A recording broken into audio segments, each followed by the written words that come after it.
군복을 입은 어머니가 계급장을 벗는 순간 대한민국 군대가 변했습니다. 국내 최초 여성 투스타 사단장 윤혜경의 이야기죠.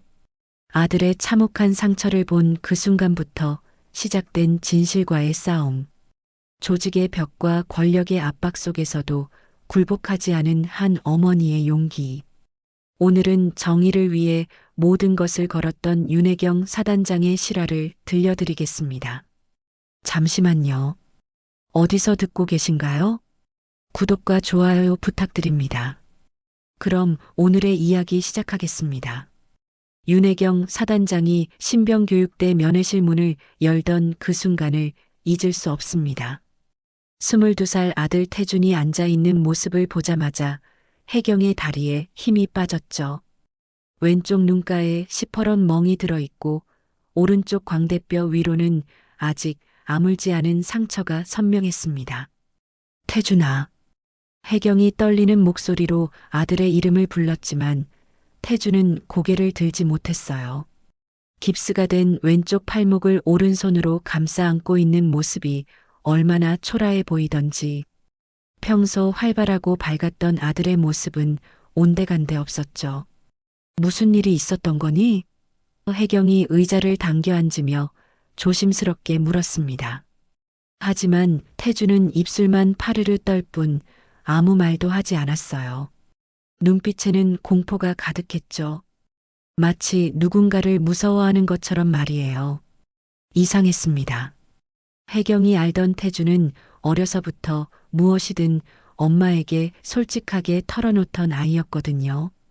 심지어 고등학교 때 첫사랑 이야기까지 했던 아들이 이렇게 입을 다물고 있다니 분명 무언가 심각한 일이 벌어진 것 같았어요. 엄마가 여기 있으니까 무슨 일인지 말해봐. 걱정 마. 혜경이 태준의 손을 잡으려 했지만 태준은 움찔하며 손을 빼버렸습니다. 그 순간 혜경의 가슴이 철렁 내려앉았죠.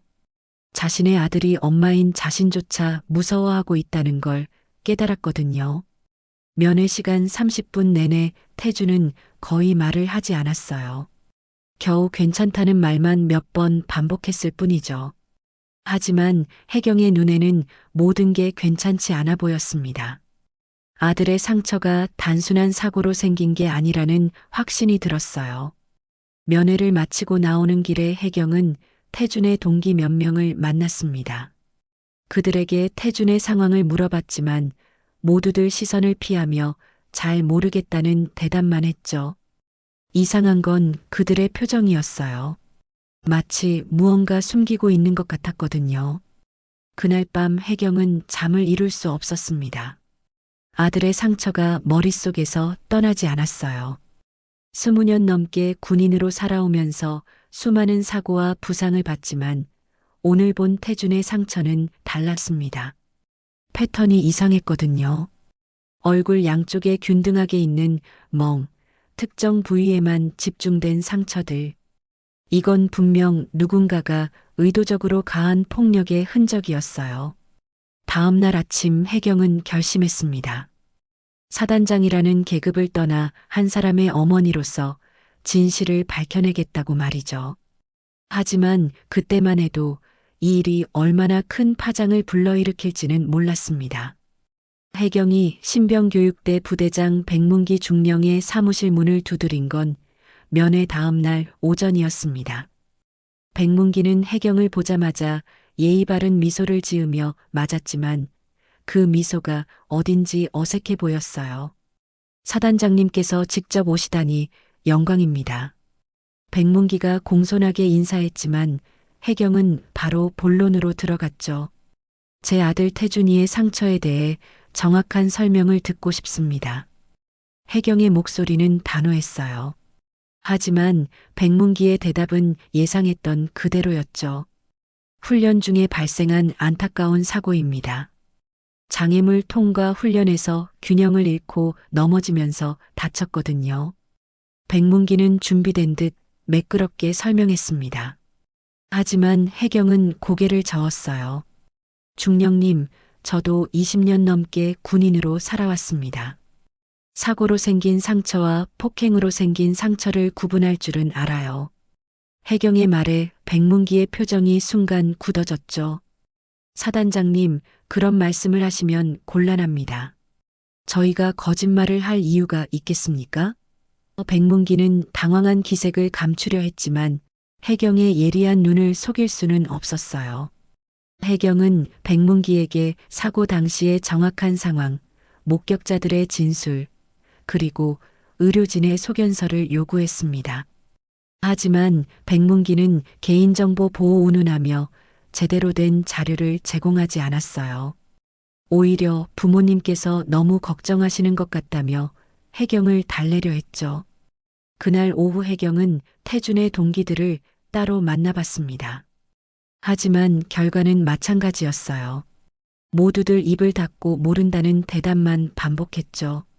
심지어 평소 태준과 가까웠던 김 병장도 눈을 마주치지 않으며 정말 사고였다고만 했어요. 이상한 건 그들의 행동이었습니다. 혜경이 질문을 할 때마다 서로 눈치를 보며 긴장하는 모습이 역력했거든요. 마치 누군가가 미리 입단속을 시켜놓은 것 같았어요. 혜경은 태준이 입원한 군병원도 찾아갔습니다. 담당 의사에게 정확한 진단서를 요청했지만 여기서도 벽에 부딪혔어요. 환자 본인의 동의 없이는 자세한 내용을 공개할 수 없다는 답변만 돌아왔죠. 제가 환자의 어머니입니다. 혜경이 답답함을 토로했지만 의사는 고개를 저었어요. 환자가 성인이시라서 본인 동의가 필요합니다.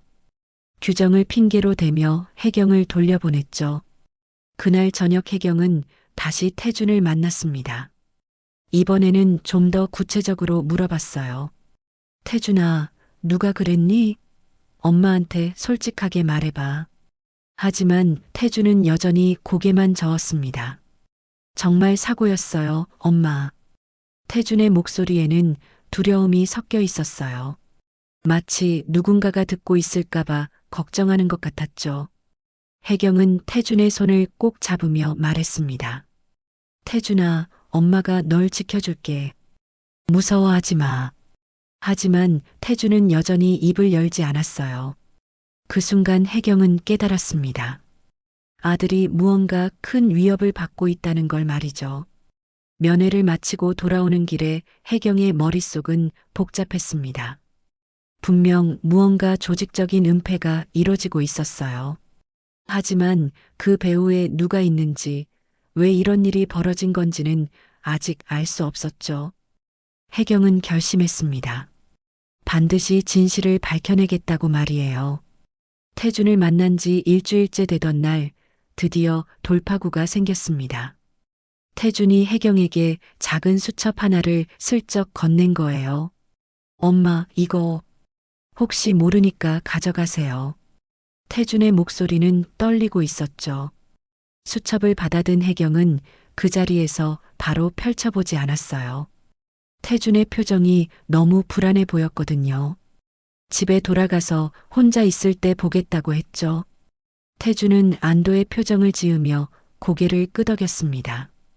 그날 밤 혜경이 수첩을 펼쳐본 순간 온몸에 소름이 돋았어요. 거기에는 태준이 겪었던 지옥 같은 나날들이 생생하게 기록되어 있었거든요. 오늘도 서재훈 중사가 때렸다.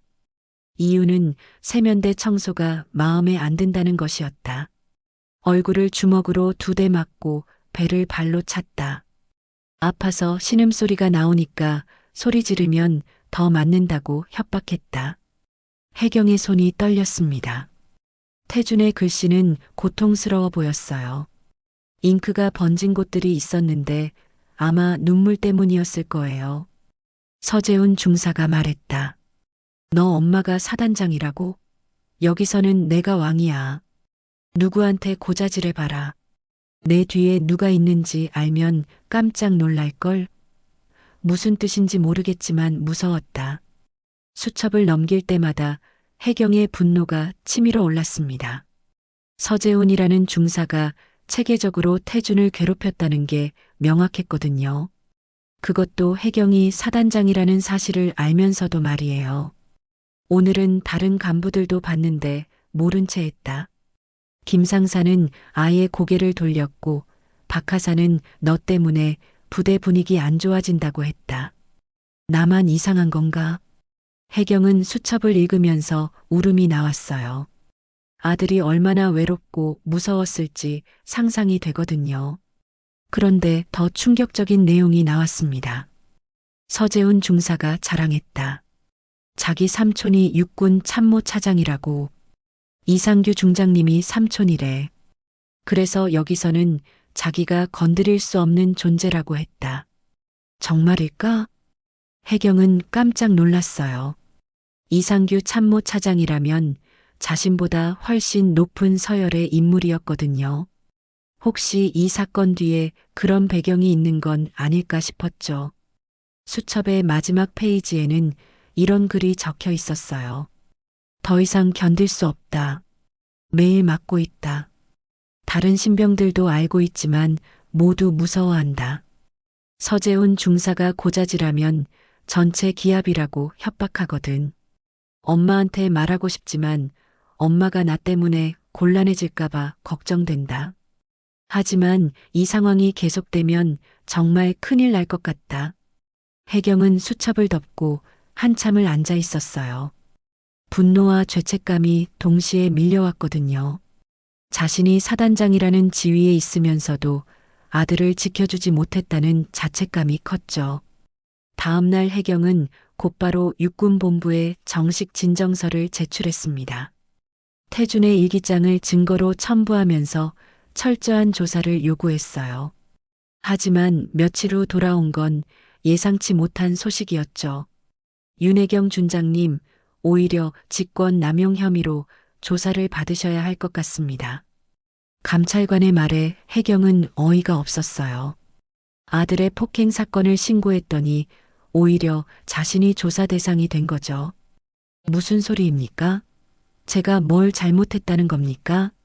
혜경이 따져 물었지만 감찰관은 차갑게 답했어요. 개인적인 일에 군의 권위를 이용하려 했다는 신고가 들어왔습니다. 그 순간 혜경은 깨달았습니다. 이 싸움이 생각보다 훨씬 크고 복잡한 문제라는 걸 말이에요. 하지만 포기할 수는 없었습니다. 아들을 위해서라도 끝까지 싸워야 했거든요. 혜경이 직권 남용 혐의로 조사를 받고 있던 어느 날 밤 예상치 못한 전화가 걸려왔습니다. 발신자는 강현우라는 이름이었는데 혜경이 5년 전 파키스탄 파병 당시 지휘했던 정보요원이었어요. 사단장님, 안녕하십니까? 강현우입니다. 목소리가 긴장되어 있었죠. 혜경은 깜짝 놀랐어요. 현우는 파병 중 탈레반의 기습 공격을 받아 중상을 입었는데 혜경이 직접 구조작전을 지휘해서 목숨을 구한 부하였거든요. 현우야, 어떻게 된 일이니? 갑자기 전화하다니. 혜경이 반가움을 표했지만 현우의 목소리는 여전히 경직되어 있었어요. 사단장님, 지금 겪고 계신 일에 대해 알고 있습니다. 태준이 형 사건 말이에요. 현우의 말에 혜경은 심장이 뛰기 시작했죠. 혹시 만나서 이야기할 수 있을까요? 중요한 얘기가 있습니다. 다음 날 저녁 혜경은 현우와 조용한 카페에서 만났습니다. 현우는 예전보다 야위어 보였지만 눈빛은 여전히 날카로웠어요. 그는 주변을 살피더니 조심스럽게 입을 열었죠. 사단장님, 저는 현재 국방부 산하기관에서 일하고 있습니다. 우연히 태준이 형 사건과 관련된 정보를 접하게 됐어요. 현우가 작은 봉투를 테이블 위에 올려놓았습니다. 이게 뭐니? 혜경이 물었지만 현우는 대답 대신 봉투를 열어보라고 했어요. 안에는 작은 USB 하나가 들어 있었죠. 이 안에는 서재훈 중사의 폭행 음성과 관련 간부들의 은폐 대화가 녹음되어 있습니다. 현우의 말에 혜경의 눈이 커졌어요. 어떻게 이런 걸 구할 수 있었니? 현우는 잠깐 망설이더니 설명했습니다. 제가 맡고 있는 업무 중에 군 내부 정보 수집이 있어요. 우연히 신병교육대 관련 정보를 모니터링하다가 발견한 겁니다. 혜경이 USB를 받아들며 물었어요. 이 안에 정말 중요한 증거가 들어있는 거니? 네, 사단장님. 서재훈 중사가 다른 간부들과 나눈 대화도 있어요. 그리고 현우가 목소리를 더 낮췄습니다. 이상규 참모 차장님의 음성도 있습니다. 혜경은 숨이 멎을 것 같았어요. 정말이니? 서재훈 중사가 이상규 참모 차장님께 전화해서 조카가 말썽을 좀 부렸는데 조용히 처리해달라고 부탁하는 내용이 있어요. 그리고 참모 차장님이 알겠다. 신경 쓰지 말라고 답하는 음성까지 녹음되어 있습니다. 혜경은 손이 떨렸어요. 이 정도면 결정적인 증거가 될 수 있었거든요. 하지만 동시에 걱정도 되었죠. 현우야, 이런 걸 나한테 넘겨주면 너는 어떻게 되는 거니? 현우는 쓸쓸하게 웃었어요. 사단장님께서 파키스탄에서 제 목숨을 구해주셨잖아요. 이 정도는 해야죠. 게다가 저도 군인으로서 정의가 무엇인지 알고 있습니다. 하지만 위험하지 않겠니? 혜경이 걱정스럽게 물었지만 현우는 고개를 저었어요. 이미 제가 누구인지 모르게 처리했습니다. 추적할 수 없을 거예요. 현우가 자신감 있게 말했지만 혜경은 여전히 걱정스러웠죠. 현우는 또 다른 중요한 정보도 알려줬어요. 사단장님, 이 사건 뒤에는 정말 큰 세력이 있어요. 이상규 참모 차장을 중심으로 한 라인이 조직적으로 은폐하고 있습니다. 사단장님도 조심하셔야 해요. 어떤 뜻이니? 혜경이 물었지만 현우는 더 구체적으로 말하지 않았어요. 다만 절대 혼자 행동하지 마시고 이 USB를 잘 보관하세요 라고만 당부했죠. 헤어지기 전에 현우가 마지막으로 한 말이 혜경의 가슴에 깊이 박혔어요. 사단장님, 저는 사단장님을 믿습니다. 정의를 위해 끝까지 싸워주세요. 태준이 형뿐만 아니라 다른 피해자들을 위해서도요. 그날 밤 혜경은 USB를 재생해 봤습니다. 그 안에 담긴 내용은 정말 충격적이었어요. 이제 진짜 전쟁이 시작된 거였죠. 국방부 감찰실에서 혜경에 대한 조사가 시작된 건 USB를 받은 지 3일 후였습니다. 혜경은 정장을 차려입고 감찰실로 향했어요. 마음속으로는 각오를 다지고 있었죠. 오늘이 진실을 밝힐 중요한 기회라고 생각했거든요. 감찰실에는 3명의 감찰관이 앉아 있었습니다. 가운데에 앉은 김 감찰관이 대표로 질문을 시작했어요. 윤혜경 준장님, 개인적인 일에 군의 권위를 남용했다는 신고가 접수되었습니다. 이에 대해 어떻게 생각하십니까? 혜경은 침착하게 답했습니다. 저는 아들의 폭행 사건에 대해 정당한 조사를 요구했을 뿐입니다. 이것이 어떻게 권위 남용이 될 수 있습니까?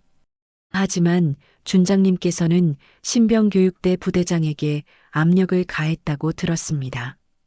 오른쪽에 앉은 박 감찰관이 끼어들었어요. 또한 태준 일병의 동기들을 개별적으로 만나 압박했다는 증언도 있고요. 혜경은 황당했어요. 압력이나 압박이라니요? 저는 단순히 사실 확인을 요청했을 뿐입니다. 김 감찰관이 서류를 넘기며 말했습니다. 여기 녹음 파일이 있습니다. 준장님께서 부대장에게 제대로 처리하지 않으면 책임지겠다고 협박한 내용이 담겨 있어요. 혜경은 어이가 없었어요. 분명 자신은 그런 말을 한 적이 없었거든요. 그 녹음 파일을 직접 들어보겠습니다. 감찰관들이 재생한 음성을 들어보니 정말 혜경의 목소리 같았어요. 하지만 내용이 이상했죠. 분명 편집된 것 같았거든요. 문장들이 부자연스럽게 이어져 있었어요. 이 녹음은 조작된 것 같습니다. 제가 한 말들을 편집해서 다른 의미로 만든 거예요. 혜경이 항의했지만 감찰관들은 듣지 않았어요.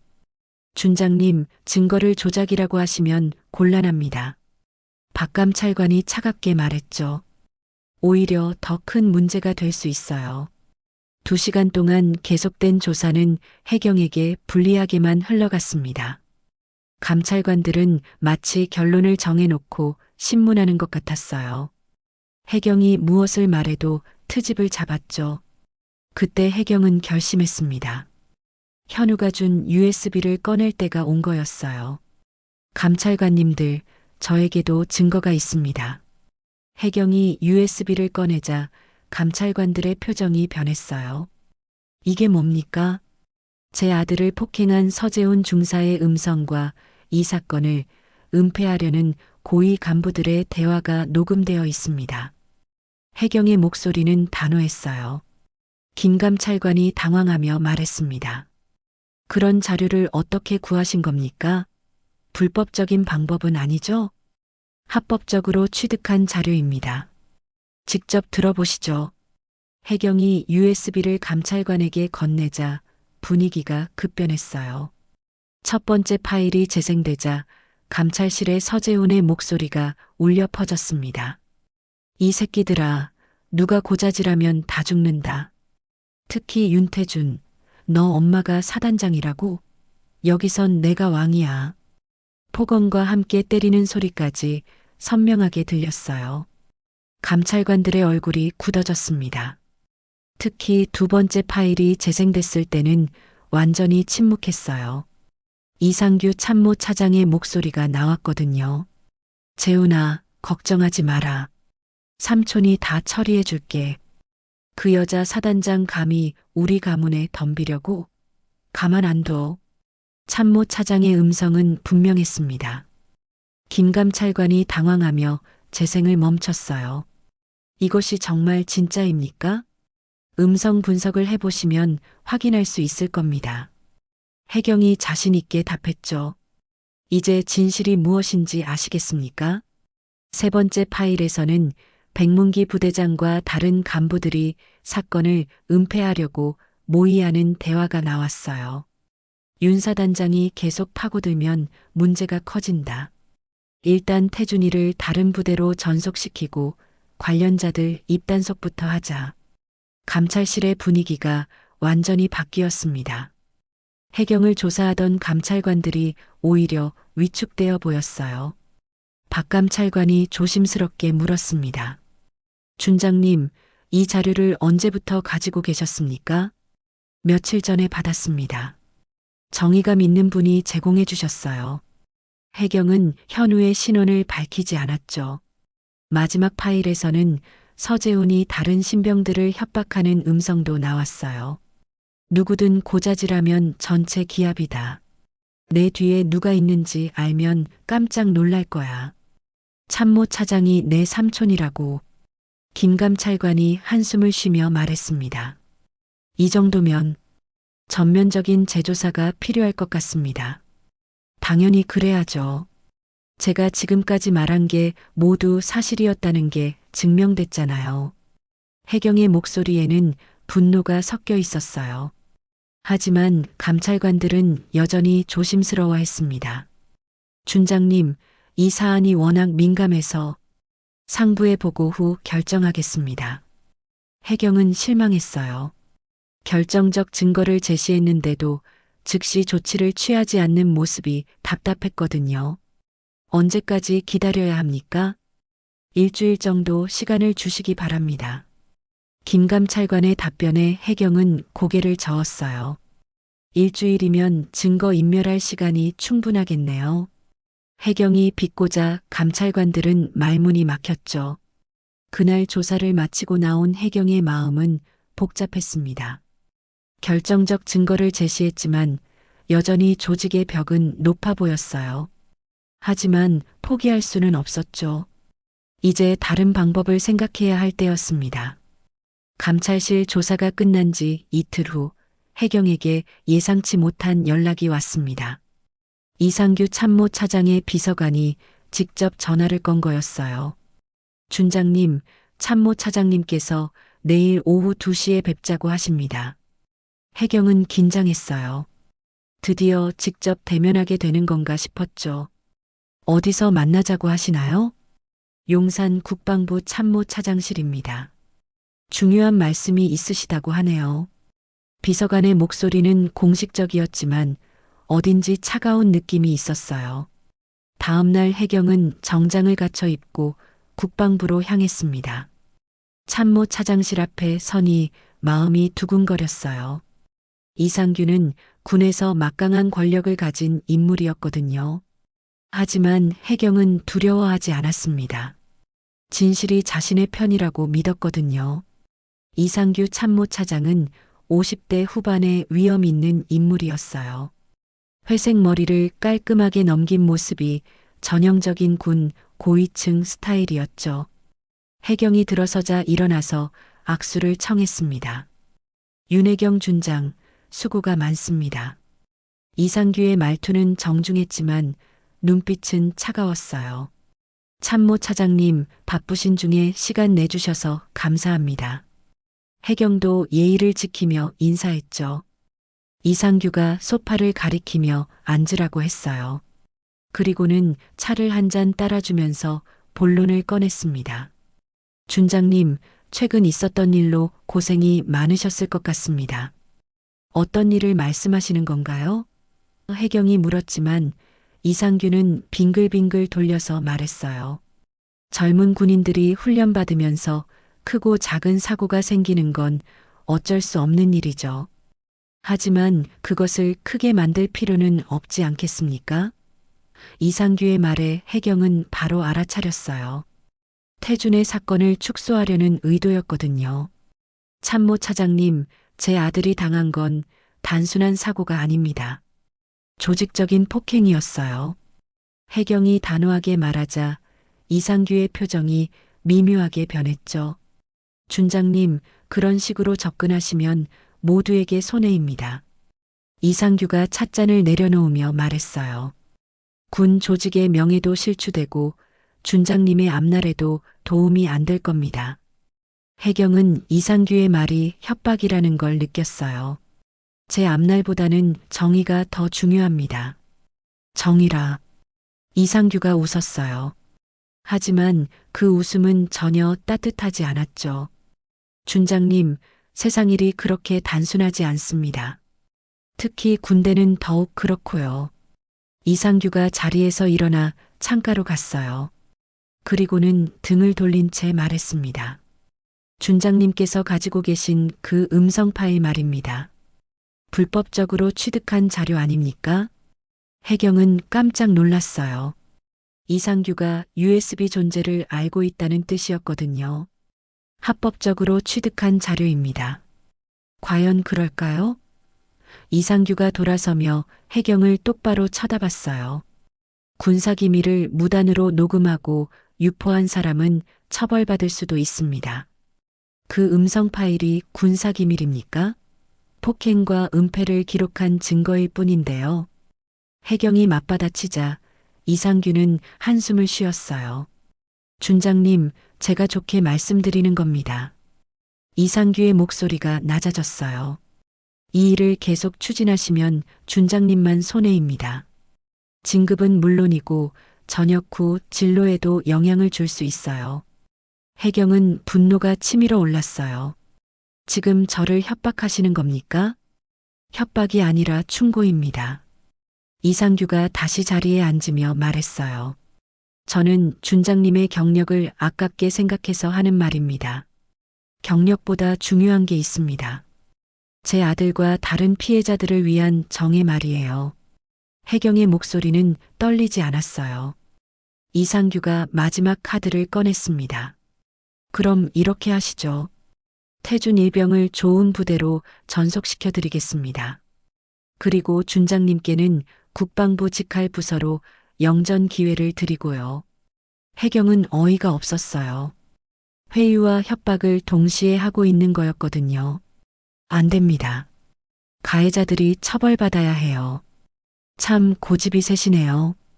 이상규가 일어서며 말했어요. 그럼 어쩔 수 없습니다. 준장님께서 선택하신 길이니까요. 해경도 일어서서 말했습니다. 네, 제가 선택하겠습니다. 끝까지 진실을 밝혀내겠어요. 참모 차장실을 나오면서 혜경은 결심했어요.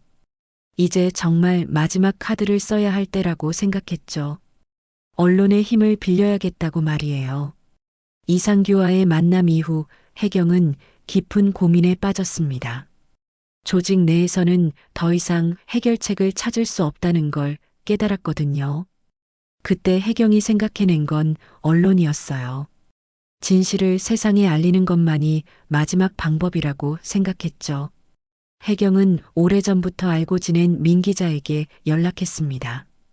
민 기자는 군사 전문 기자로 유명했고 정직한 보도로 정평이 나 있었어요. 기자님, 중요한 이야기가 있어서 연락드렸습니다. 민 기자는 흔쾌히 만남에 응했어요.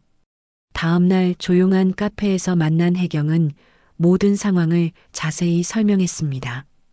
태준의 일기장부터 시작해서 USB 음성 파일, 그리고 이상규 참모 차장의 협박까지 모든 걸 털어놨죠. 이건 정말 큰 사건이네요. 민 기자가 놀라며 말했어요. 하지만 준장님, 이걸 공개하시면 군에서 어떤 보복이 있을지 몰라요. 각오하고 있습니다. 혜경의 목소리는 단호했어요. 더 이상 침묵할 수 없어요. 제 아들뿐만 아니라 다른 피해자들을 위해서라도 세상에 알려야 합니다. 민 기자는 잠시 고민하더니 말했어요. 좋습니다. 하지만 확실한 증거가 필요해요. 음성 파일 분석도 해야 하고 추가 취재도 필요합니다. 얼마나 걸릴까요? 혜경이 물었지만 민 기자는 일주일 정도라고 답했어요. 하지만 그 일주일이 혜경에게는 너무 길게 느껴졌죠. 그 사이 혜경은 태준을 다시 만났습니다. 아들의 상태는 조금씩 나아지고 있었지만 여전히 심리적 트라우마가 심했어요. 엄마, 이 일이 정말 해결될까요? 물론이야, 태준아. 엄마가 반드시 해결할 거야. 혜경이 아들의 손을 잡으며 약속했죠. 그 순간 혜경은 더욱 확신했어요. 기자회견을 열어야겠다고 말이에요. 일주일 후 민 기자가 연락을 해왔어요. 준장님, 모든 준비가 끝났습니다. 음성 분석 결과도 나왔고 추가 증언도 확보했어요. 추가 증언이요? 혜경이 궁금해하자 민 기자가 설명했어요. 서재훈 중사에게 폭행당한 다른 신병들이 용기를 내서 증언해주겠다고 했습니다. 혜경은 감격했어요. 자신 혼자만의 싸움이 아니라는 걸 깨달았거든요. 언제 기자회견을 할까요? 내일 오후 2시에 프레스센터에서 하면 어떨까요? 민 기자의 제안에 혜경은 고개를 끄덕였어요. 기자회견 당일 혜경은 아침 일찍 일어나 정장을 차려입었습니다. 거울 앞에 서서 가슴에 달린 계급장을 바라봤어요. 20년 넘게 달고 다닌 계급장이었지만 오늘 떼어낼 생각을 하니 마음이 복잡했죠. 프레스센터에 도착하니 수백 명의 기자들이 몰려 있었어요. 혜경은 떨리는 마음을 진정시키며 단상에 올라섰습니다. 플래시가 터지고 카메라가 돌아가는 가운데 혜경은 준비한 원고를 펼쳤어요. 안녕하십니까. 육군 제7 보병사단장 윤혜경 준장입니다. 혜경의 목소리는 떨리지 않았어요.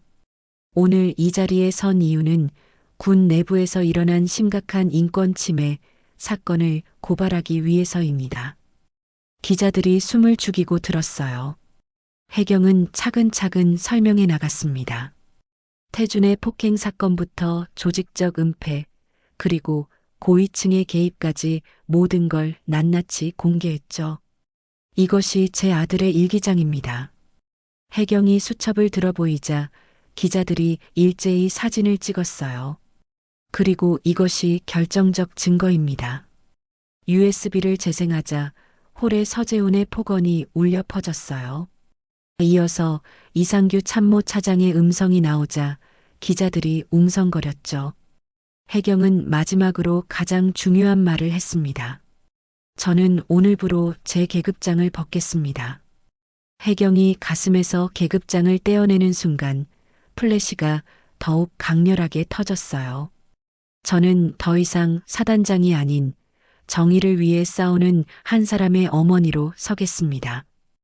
홀이 박수로 뒤덮였어요. 기자들까지 감동한 것 같았죠. 해경은 떨어뜨린 계급장을 주머니에 넣으며 마지막 말을 했습니다. 군대는 국민을 지키는 곳이어야 합니다. 약자를 괴롭히고 진실을 은폐하는 곳이 되어서는 안 돼요. 저의 이 작은 용기가 변화의 시작이 되기를 바랍니다. 기자회견이 끝나고 나서 해경은 후련했어요. 20년 군 생활에 마침표를 찍었지만 새로운 시작이라는 생각이 들었거든요. 해경의 기자회견이 방송된 후 대한민국 전체가 들썩였습니다. 뉴스는 연일 이 사건을 다뤘고 인터넷에는 해경을 지지하는 댓글들이 쏟아졌어요. 진짜 군인이다. 용기 있는 어머니라는 반응들이 대부분이었죠. 하지만 군 내부의 반응은 달랐어요. 해경은 즉시 직위 해제되었고 군사법정에 회부될 위기에 처했습니다. 그러나 여론의 압박이 워낙 커서 정부도 함부로 처리할 수 없었어요. 국정감사가 시작되었습니다. 국회 국방위원회에서 이 사건에 대한 전면적인 조사가 이뤄진 거죠. 해경은 증인으로 출석해서 모든 사실을 증언했어요. 의원님들, 저는 오늘 진실만을 말씀드리겠습니다. 해경이 선서대에 서서 말했어요. 군대가 변해야 합니다. 더 이상 이런 일이 반복되어서는 안 돼요. 이상규 참모 차장도 국정감사에 불려 나왔어요. 하지만 그는 모든 혐의를 부인했죠. 저는 조카의 일에 개입한 적이 없습니다. 그 음성 파일은 조작된 것 같습니다.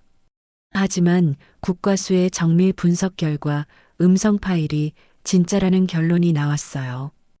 결국 이상규는 사임할 수밖에 없었죠. 서재훈 중사와 백문기 부대장도 군사법정에서 유죄 판결을 받았습니다. 가장 큰 변화는 군 전체에 일어났어요. 국방부는 군 인권보호 특별법을 제정했고 전국 모든 부대에 인권교육을 의무화했습니다. 또한 익명신고 시스템도 만들어서 피해자들이 쉽게 도움을 요청할 수 있게 했어요. 태준의 상태도 많이 좋아졌어요. 심리치료를 받으면서 트라우마를 극복해 나가고 있었죠. 어느 날 태준이 해경에게 말했습니다. 엄마, 저도 엄마처럼 되고 싶어요. 약한 사람들을 도와주는 사람이요. 태준의 말에 해경은 눈물이 났어요. 아들이 이 힘든 경험을 통해 성장하고 있다는 걸 느꼈거든요. 태준아, 내가 그렇게 생각해줘서 엄마가 정말 뿌듯해. 해경이 아들을 안으며 말했어요. 우리가 겪은 일이 헛되지 않았구나. 몇 달 후 해경에게 뜻밖의 제안이 왔어요. 국방부에서 새로 만든 군 인권감독관 자리를 맡아달라는 거였죠. 처음에는 고민했어요. 다시 군과 일하는 게 맞나 싶었거든요. 하지만 태준이 등을 밀어줬어요. 엄마, 그 자리에서 더 많은 사람들을 도울 수 있잖아요. 엄마 같은 분이 그 일을 해야 해요. 해경은 결국 제안을 받아들였습니다. 군 인권감독관으로서 새로운 출발을 하게 된 거죠. 첫 출근날 해경은 감격했어요. 사무실 벽에는 군인의 인권이 곧 국민의 인권이라는 문구가 걸려 있었거든요. 첫 번째 업무는 전국 부대 순회 점검이었어요. 해경은 직접 각 부대를 돌아다니며 병사들과 대화했습니다.